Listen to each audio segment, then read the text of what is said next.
past 2 years have been interesting ones in the history of Greater Bendigo Council. At the centre of most of it, and with front row seats to the rest of it, has been Councillor Peter Cox. I spoke with Councillor Cox shortly after his election as Bendigo's new mayor, and he spoke of his vision. Well, Peter Cox, congratulations on your position to mayor-elect.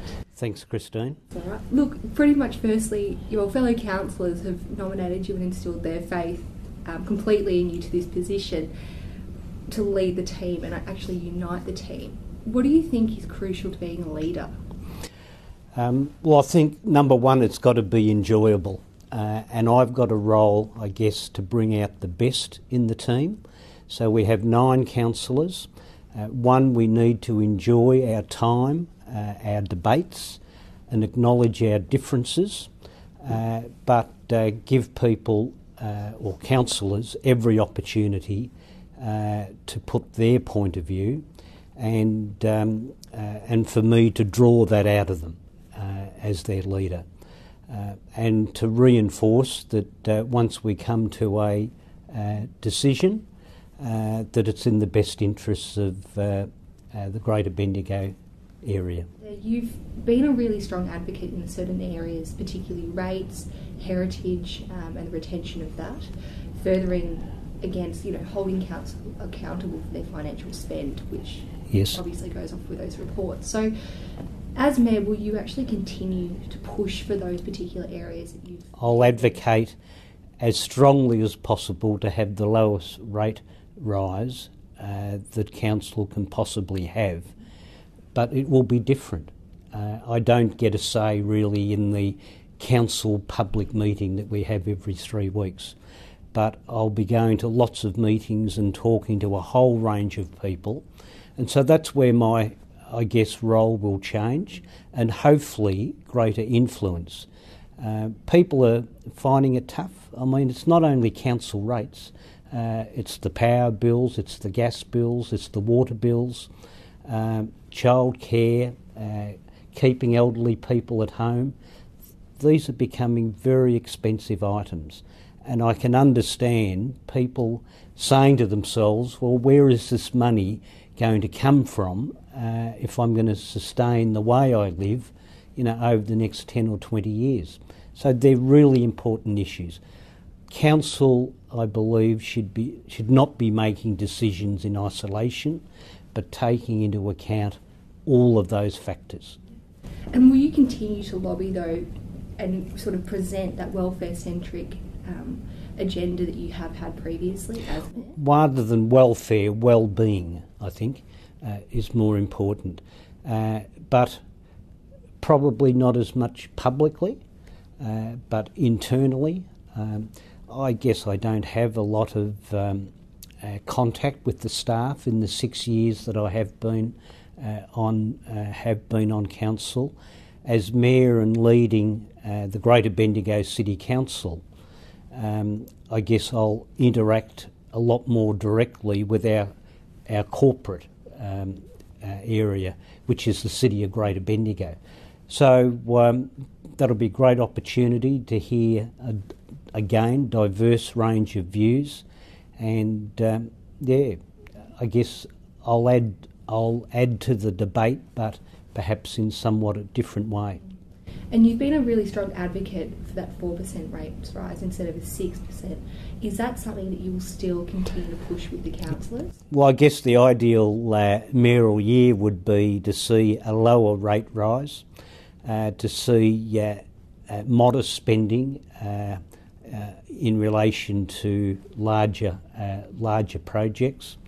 But I guess the main drive over the next 12 months for me personally is the wide-ranging discussion on the strategies that we're working on at the moment. And I mean, there's so many of them, residential strategy, and we've got to develop a housing policy. And so that's going to, affect a lot of people, not in the next 12 months, but what we do now will affect people in the next 50 years.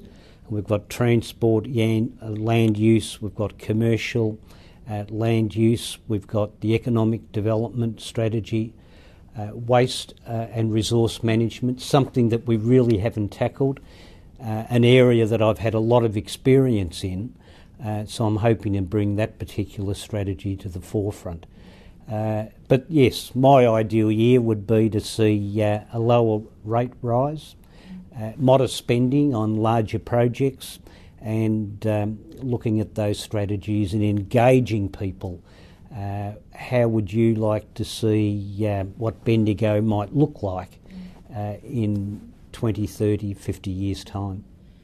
It sounds to me that you've got a conflict where you're actually trying to fight for the people's rights and for their desires as you have previously, as well as sort of towing the council line. Is this something that we'll see continuing, or do you think you'll be very strong still as an adversary, in an adversarial role? I know, I think I'll play a strong role, but I'm not the only one advocating on behalf of the people of Bendigo. There's 9 councillors sitting round the table, and there's not one of them who wouldn't prefer to have a lower rate rise.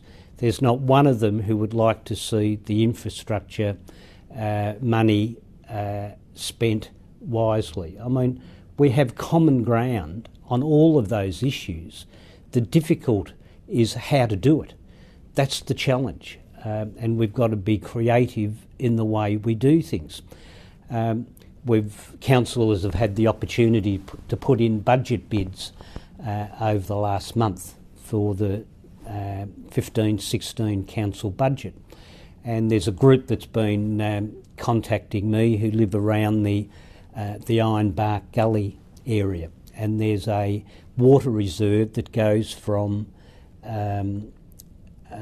Eaglehawk Road down all the way down to Nolan Street, and apart from about 150 metres, it's open space, and they want to turn it into a shared pathway, community garden, landscape it, and there's some Crown land associated with that. Now, I see that as a fantastic opportunity to involve neighbourhoods right along that drainage reserve to improve their neighbourhood, their lifestyle, their contact with their neighbours, and perhaps we can sell off, after negotiating with the state government, some of that Crown land for building blocks, which will gain some revenue, and the whole project could be cost neutral. So I guess what I want to challenge everybody's thinking is that we can have really good projects, we can involve the community at very little cost to council. Now, that's not always going to be the case, but I think we've got to prioritise where we get those sorts of outcomes. Okay. And so could you promise the community here that you won't actually be a cookie-cutter mayor as towing the council line, and you're going to still continue that? It's not about towing the council line.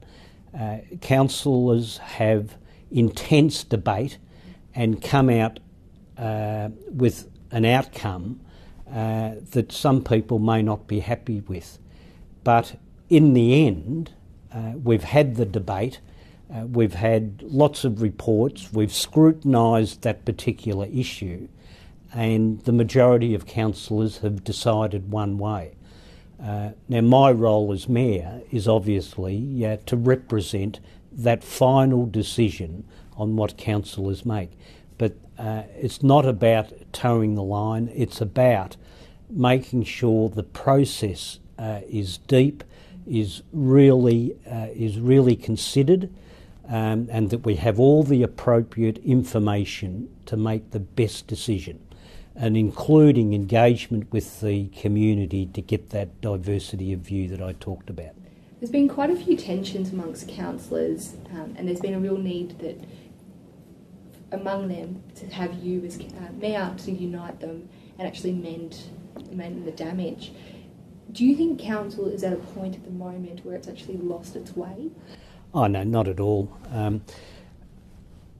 I guess diversity of view again is so important to any debate, and I guess you've already said that I've been outspoken over the years since I've been on council, and I expect that to continue. I guess what I would like, if councillors are saying we need to be more united, well, I hope that I can achieve that. Probably a little bit more respect between councillors when they express. So we all get very passionate about what we believe in, and we've been elected to represent people. So we do get very passionate about the things that we debate and talk about. Sometimes that gets out of hand. I guess I've got a role to remind councillors to stay on the issue and not on the person, whether it's a fellow councillor or another staff member. And I think we saw instances of that at the last council meeting. I'd like to see perhaps a little bit more due diligence in regard to respect in debate.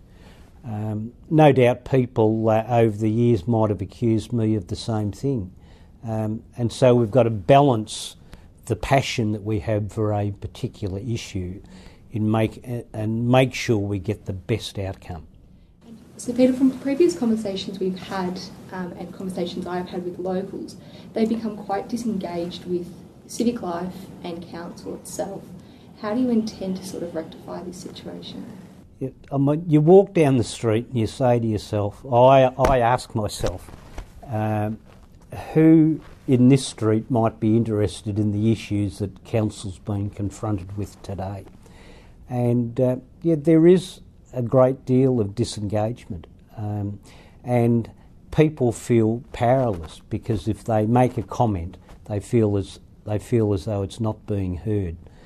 But over the last couple of years, I think council have made some ground in the engagement area. We've started the ward meetings, and they're happening in all 3 wards now, and they're regular. We have strategy meetings like the land use and transport plan. When you get 70 or 80 people to a gathering who are passionate about that issue and everybody sharing, I mean, that's great ground. We've had 134 people put in submissions on the residential strategy. We had lots of engagement on the waste and resource management. So there's a certain amount, but we need to go to the next step. It's not enough to have 70 or 100 people at a meeting. We're engaging people in questionnaires, social media, online stuff, which is getting more diverse opinion and which we're listening to. That needs to happen a lot more. We need to have our events, in the mall. I guess one of the goals that I have is that, when we do have a media announcement, that we actually do it at the spot that we're actually talking about.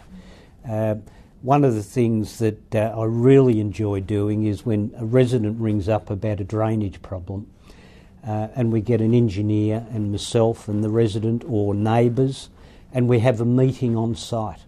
And so I guess another goal that I might have during the year is that perhaps more of the things that happen within council happen out in the suburbs or happen in the retail activity centres rather than in this particular building. But engagement is a challenge, but something that is really worthwhile, and anybody who's got an opinion, I'll be encouraging them to put that forward. And Elise Chapman has been championing you for quite a while as Mayor, and she said that she worked behind the scenes a little bit to ensure that you had the votes. What actually made you decide to stand this time? Well, it's come from a wide range of councillors. So if one councillor rang me, it wouldn't have made much impression on me. But when 4 or 5 did, that was the impression that I got that, there's a possibility that I could do this job. we all need encouragement. We all belittle ourselves in some way, and at times we all lack confidence. But when the team is saying that we'd like you to lead us, well, that's great encouragement. And I guess I was surprised that Councillor James Williams didn't stand once I nominated. But again, that's a demonstration of trust that he believes that I can do the job. So I think I've got good support from around the council table, not just from one or two councillors, but by far the majority. And that holds me in good stead for the year ahead, I think. Well, Peter, thank you so much for having this chat, and congratulations again. You've got one heck of a year ahead of you. Thanks, Christine. So all the best with it. Looking forward to it, and I'll give 200%. And we're not going to agree all the time, but that's what local government is all about, having a debate and striving for the best outcome. Thank you.